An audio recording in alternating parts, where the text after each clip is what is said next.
किताब मुकद्दस में से 28वें ज़बूर की तिलावत। आए खुदावंद, मैं तुझ ही को पुकारूंगा। ऐ मेरी चट्टान, तू मेरी तरफ से कान बंद न कर।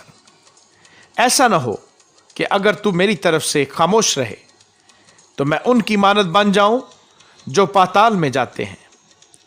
जब मैं तुझसे फरियाद करूं और अपने हाथ तेरी मुकद्दस हैकल की तरफ उठाऊं तो मेरी मिन्नत की आवाज को सुन ले। मुझे उन शरीरों और बदकरदारों के साथ घसीट न ले जा जो अपने हमसायों से सुलह की बातें करते हैं मगर उनके दिलों में बदी है।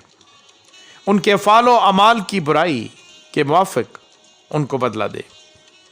उनके हाथों के कामों के मुताबिक उनसे सलूक कर। उनके किए का इवज़ उनको दे।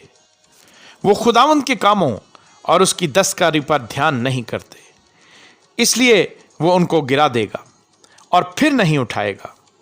खुदावंद मुबारक हो, इसलिए कि उसने मेरी मिन्नत की आवाज़ सुन ली। खुदावंद मेरी कुव्वत और मेरी सिपर है।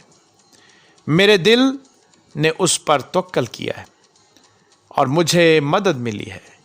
इसीलिए मेरा दिल नहायत शादमान है और मैं गीत गाकर उसकी सिताइश करूँगा।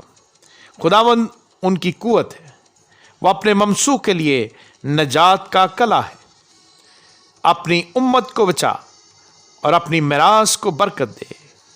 उनकी पासबानी कर और उनको हमेशा तक संभाले रहे। आमीन।